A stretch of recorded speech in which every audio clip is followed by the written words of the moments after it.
Nos hemos quedado en parámetros de aplicación. Esto es muy, muy importante. Es tan importante conocer las malas hierbas como conocer con qué producto, en caso de hacer una aplicación de fitosanitario, hacerlo. Pero no solo es eso. Es decir, yo puedo llevar un Ferrari de producto, pero si lo aplico mal estoy yendo con una burra, literalmente. Es una metáfora que vi una vez en una ponencia y era muy clara. O estoy yendo con un Ferrari de pulverizadora y si no está bien calibrada y no lo manejo bien es como ir como en países tercermundistas que se aplican contracción animal, ¿no? Pues eso es lo importante. Lo primero que tenemos que tener claro, aquí os he puesto una captura de un vídeo, es la limpieza de la máquina. Siempre que haya cambios de tratamientos diferentes, la máquina tiene que estar limpia totalmente. Esto hay que dejarlo limpio tanto por fuera como por dentro. Si buscáis manual de limpieza Presid, lo encontraréis este vídeo y vienen todos los detalles de cómo hacerlo. Esto es fundamental porque si yo tengo trazas de una herbicida residual para hoja ancha y aplico luego un antigramíneo sobre esa hoja ancha, voy a matar 5, 10 o 20 hectáreas de ese cultivo de hoja ancha. Y lo mismo al revés. Aquí os pongo una captura de pantalla en el Congreso de APRESID sobre mezclas y limpieza de tanques, que es muy, muy interesante y considero que todos, si podéis verla, porque aporta muchos datos de cómo hay que hacer las cosas. Principalmente hay uno que me quedé con esa cifra. Siempre que hagamos un tratamiento ya terminemos, antes de los 30 minutos de haber terminado, la cuba tiene que estar limpia, porque si no se va a adherir el producto a las paredes y no se va a poder limpiar bien. Por lo tanto, siempre que terminemos una aplicación, ya no estoy hablando de lo dejo para mañana y lo limpio. No, no, aquella misma tarde, antes de que pase 30 minutos, la cuba se debe limpiar. Entonces eso es muy importante para evitar problemas de contaminación cruzada y fitotoxicidad en los cultivos. Otras indicaciones que hay que tener en cuenta en las aplicaciones, por supuesto, deriva. Es un problema que hay que controlar muy bien por los posibles problemas legales y por la contaminación que podemos generar a cauces o otros cultivos que pueden estar alrededor y podemos interferir en él. Mucho cuidado con la inversión térmica, esas horas quietas que parece que, ¡uy, qué bien que no corre el aire! Y lo que está ocurriendo es que el aire caliente está subiendo, entonces cuando yo aplico, sobre todo de mañanas y en verano, lo que va a hacer es que mi aplicación, mis gotas no van a llegar al suelo, sino que se elevan y ya no tenemos una deriva de 10, 15 metros, sino de kilómetros. Es muy importante. Mucho cuidado en aplicaciones en heladas, momentos de sequía, días con mucha amplitud térmica, que por el día hace mucha calor y por la noche llega casi a helar. Hace mucho daño al cultivo esos aplicamientos. Y el tema de las lluvias y los rocíos, que reducen mucho las eficacias. Hay que estar muy atentos. Hay ya modelos predictivos con estaciones meteorológicas en las explotaciones dentro del desarrollo de la agricultura de precisión, que lo que te hace, según las previsiones de tiempos que vais a tener y los tratamientos que voy a hacer, te va diciendo qué día es el mejor y a qué hora es la mejor aplicación y dónde vas a obtener mejor eficacia con las condiciones ambientales. La tecnología nos está ayudando para conseguir mejores aplicaciones eficientes. Mezclas. Aquí otra captura de un vídeo de Presid, lo mismo, si lo buscáis lo vais a encontrar. La Asociación Argentina genera muchísimo contenido. Es una entidad que en siembra directa y en otros muchos frentes, como aplicaciones de fitosanitarios, etcétera, genera mucho contenido y tiene técnicos muy buenos. Lo de mezclar productos como si fueran agua y gaseosa, eso tenemos que tener mucho cuidado. En primer lugar, primero conocerlo, pero sobre todo que la mezcla primero la tenemos que ver en un ambiente que controlemos nosotros y que no interfiera. Si yo hago una mezcla dentro de la cuba y precipita, tengo un problema enorme. Tengo 2000 litros de agua dentro de una cuba con una cuba totalmente obturada que a lo mejor me he cargado tuberías pequeñas, etcétera, por la mala mezcla, ¿no? Entonces aquí hay un vídeo que marca que lo haces la prueba a escala en una botella. Si en 5 minutos se ha separado, no debemos hacer esa mezcla. Si después de 5 minutos se ha separado, tenemos que agitar continuamente durante el tratamiento. Y si a los 30 minutos no se ha separado, es una mezcla que funciona muy bien, por lo tanto no necesita agitación. Ahí vienen muchos más detalles de cómo hacer todo esto. Esto es muy importante antes de cualquier mezcla que no conozcamos, hacerla. Y luego siempre hablar con el fabricante, que es aquella persona que conoce a detalle cada uno de sus productos y cómo funciona.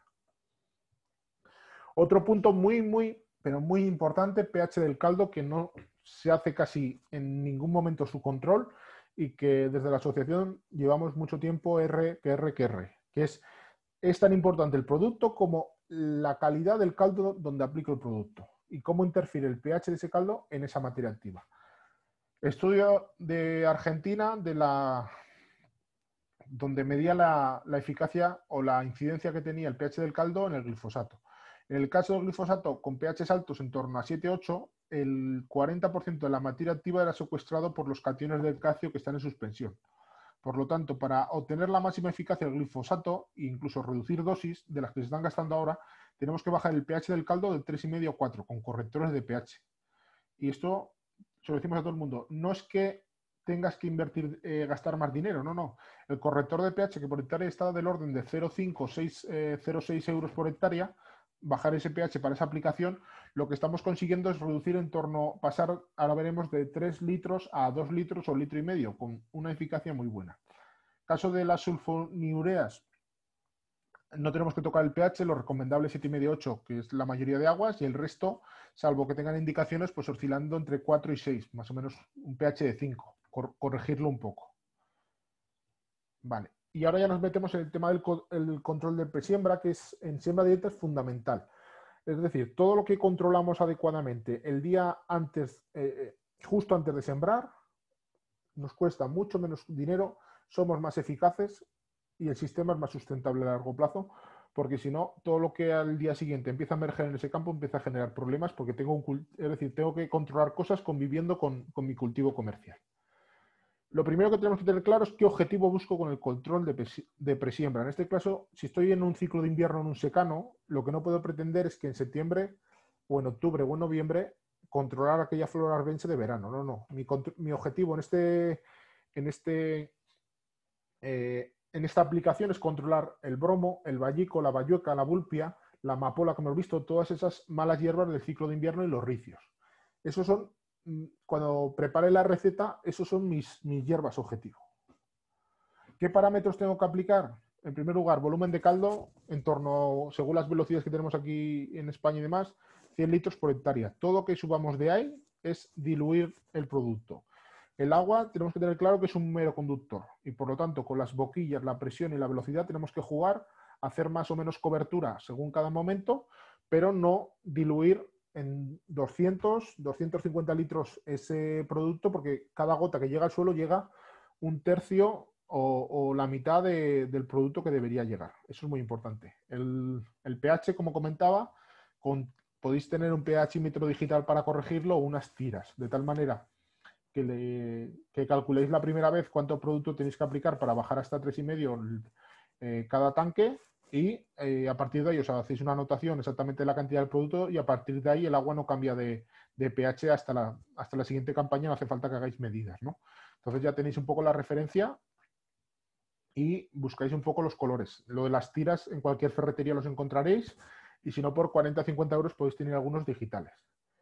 La humedad relativa en estos tratamientos es muy importante, mayor del 40% y recomendable el 50 y el 60% para tener más eficacia. Y la velocidad del viento, pues para la deriva, pero para cualquier tratamiento debemos hacer eso. Vale. Dosis de aplicación, aquí ya vamos por estadio. Las dosis de aplicación no es tabla rasa. La dosis de aplicación va a ser según la tipología de flora y según el estadio que tenga. Vamos empezando por casos. Si yo tengo al principio de la campaña unas gramíneas anuales en estados precoces de 2-3 hojas, monocotiledonias, con 1,5 litros regulado con el 3,5 del pH y 100 litros, si bien aplicado, lo voy a controlar totalmente. Estoy ahorrando dinero y estoy reduciendo la cantidad de caldo. Si a medida que va avanzando el tiempo, bueno, tenemos aquí otro caso que es esas 2-3 hojas, pero tenemos bastante bromo y tenemos avena loca, que como os decía antes tenía pelosidades y entonces es una defensa frente a los tratamientos fitosanitarios. Por lo tanto, en ese caso, tenemos que subir a 2 litros.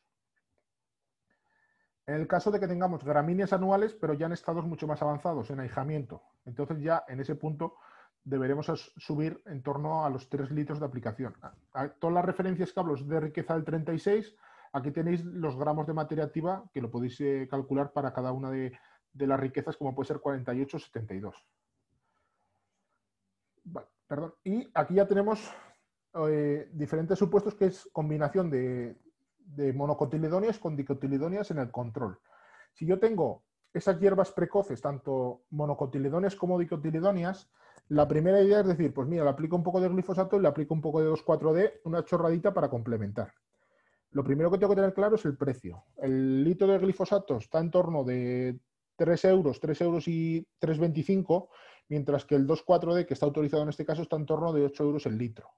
Luego podemos ir a formulaciones que ya están preparadas, que también tienen su precio, ¿no? Lo siguiente que tengo que entender es cómo funciona el glifosato. El glifosato es un herbicida de amplio espectro. No es un herbicida total, aunque en su día le pusieran la marca. Todo lo que es hoja ancha a partir de ciertos estadios avanzados lo lleva muy mal. Entonces ahí es donde tenemos que mirar muy bien de aplicar selectivos de hoja ancha para hacer un buen tratamiento. Pero todo lo que es hoja ancha en estados precoces, es decir, antes de llegar a 4 hojas, subiendo dosis de glifosato podemos controlarlo bien sin ningún problema. Y encima ese ajuste es más económico para el agricultor. Entonces, en este caso que estábamos hablando antes de 2 litros por hectárea, pues subiríamos medio litro más, iríamos a 2,5 litros. Y el coste estaríamos hablando de un coste menor que si hiciéramos esa mezcla con 2,4-D. Después está el tema de que si ya nos vamos a estadios mucho más avanzados, principalmente a la vuelta del invierno en siembras primaverales o controles de barbechos, pues entonces aquí ya estaríamos hablando de ir en torno a los 3 litros más 0,7 de 2,4-D. Principalmente porque si la hoja ancha está muy desarrollada, pues la hoja estrecha también va a estar desarrollada. Por lo tanto, iríamos a este supuesto de 3 litros más 0,7 para controlar esa hoja ancha desarrollada. Y un matiz que ya lo comentaba antes, aquí en lo que son siembras de otoño, todas las aplicaciones desde mi punto de vista las tendríamos que hacer únicamente con glifosato, porque no es necesario por economía en la parte de cereal y todo lo que es cultivos de hoja ancha no se debería aplicar. El 2,4-D tiene una cierta residualidad en el suelo de 2-3 semanas, incluso hay bibliografía que da un poco más, y respecto a las malas hierbas que son objetivo, o perdón, la flora que es objetivo para ese herbicida, que es las dicotiledonias. Por lo tanto, cuando yo pongo cultivos de hoja ancha, dicotiledonias, pueden tener cierta sensibilidad. Cultivos como la colza y camelina son más sensibles, sí o sí, sobre esos nunca aplicar en presiembra, y todo lo que es leguminosas, entre comillas, si pueden ser, evitemos también aplicar ese 2,4-D si con el ajuste del glifosato, como hemos comentado, se puede realizar. Cosas más interesantes también, el tiempo que debe pasar entre la siembra y la aplicación. Ese tiempo, si es posible, no debería ser mayor a 3 días. ¿Por qué? Porque cada día que le doy entre la siembra y entre la aplicación y la siembra es ventaja competitiva que le doy a las hierbas que van a nacer a partir de la aplicación. Lo primero que tenemos que tener claro, aunque se crea en ello que el glifosato es súper residual, el glifosato solo va a actuar sobre las hierbas que están en el emergidas sobre una hoja. No tienen ningún poder residual. Por lo tanto, la hierba que nace el día 2, esa hierba no la ha controlado ese tratamiento de presiembra. Por lo tanto, va a empezar a emerger. Si yo trato el día 0 y siembro el día 15, la hierba que ha nacido el día 1 tiene 14 días por delante de mi cebada. Por lo tanto, va a ir 14 días adelantada y es mucho más competitiva. Por eso es muy importante. Yo aquí siempre, cuando os ponéis a aplicar, pues aplica para lo que vas a sembrar 3 días y para. Y volvemos a aplicar. Y máximo el trabajo de 5 días, 5 o 6 días es lo máximo que se debe aplicar.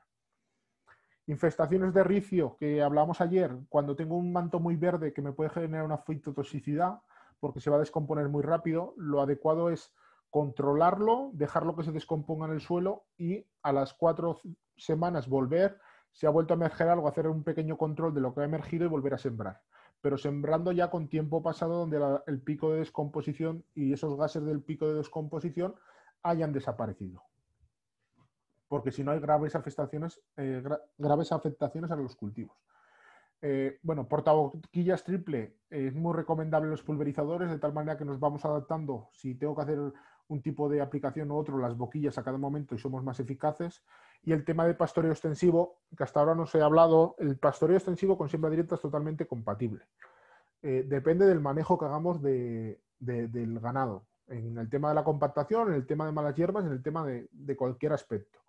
Es muy importante cómo convive ese pastoreo con el presiembra. Si yo estoy haciendo un pastoreo justo hasta el día de antes de sembrar, lo que ocurre es que yo voy a hacer el tratamiento de presiembra y voy a tratar toda esa mala hierba que ha emergido entre septiembre y octubre y aplicaré y diré, pues habrá matado, vale, vamos a sembrar. Y justo después de sembrar veremos que empieza a salir un montón de mala hierba, porque la mala hierba no está muerta. La oveja la ha comido, la ha arrasado, pero la planta sigue viva en la raíz. Cuando hago el tratamiento en hoja no hay lugar de contacto, por lo tanto no hay eficacia, pero al día siguiente esa planta empieza ya a crecer y empieza a volver a competir. Y encima es mucho más peligrosa, porque en ese tiempo que no ha tenido hojas, lo que ha hecho es desarrollar raíces. Y lo que comentaba antes, esa planta no tiene día 1 en competencia, tiene día 35. Por lo tanto, literalmente a tu cultivo que has implementado se lo va a comer. Entonces, cuando yo convivo con el pastoreo, 3-4 semanas antes de cuando preveo hacer la aplicación del presiembra, dejemos de pastorear las parcelas para que haya rebrote, y ese rebrote de la parcela lo tenemos que hacer con un control fitosanitario. Si no, vamos a tener problemas. Puntualmente podemos dejar, es decir, hacer pastoreo y sembrar sin aplicar el presiembra en aquellas explotaciones que nos dediquemos a la ganadería puramente. Es decir, yo lo que siembro lo dedico al forraje, por lo tanto, me es un poco indiferente que la cebada, que la aveza, que las mezclas de forraje tengan un 5 o un 10% de flora arbense, porque al final es alimento. Ese es el matiz, pero todo lo que se dedica al grano hay que convivir de la manera que he explicado. Siguiente punto sería control de barbechos, es decir, esos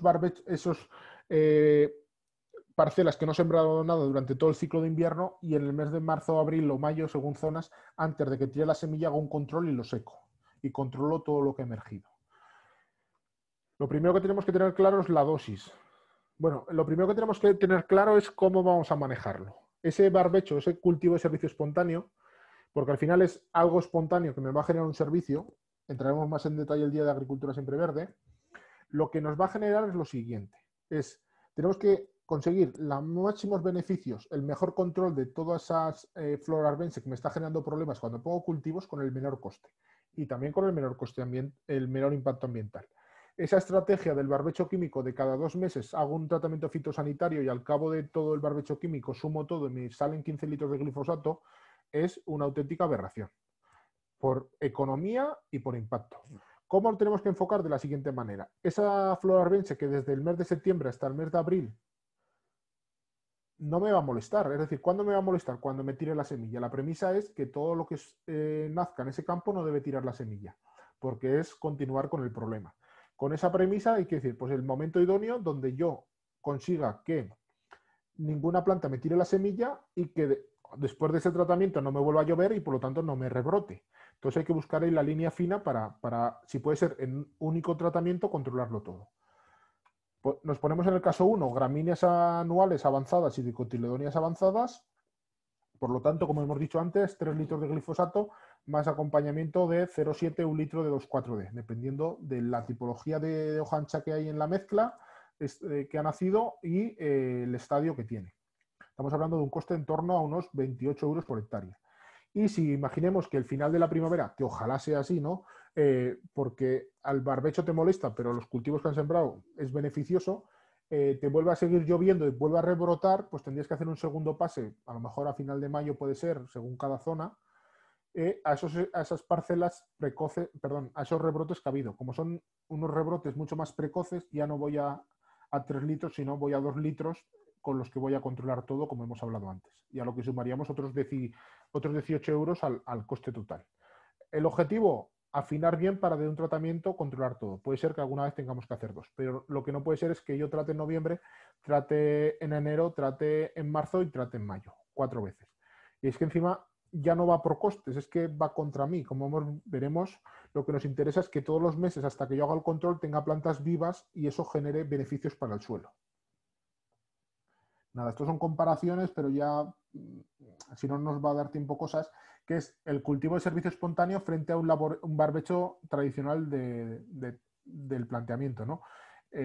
Estamos hablando de costes de 29 o 45 euros, y me toca repetir que es muy puntualmente, frente a un laboreo tradicional donde hago un pase de vertedera y 2 pases de cultivador y un rodillo, que estamos hablando de 115, 120 euros, y esos son los pases mínimos que se hacen en el laboreo tradicional. Un mínimo laboreo de 2 pases donde se están haciendo 60 euros, pues las diferencias son muy claras. Y luego todo el tema de los beneficios del tema del suelo. Pero ya económicamente los manejos son muy, muy sustanciales unos manejos y otros.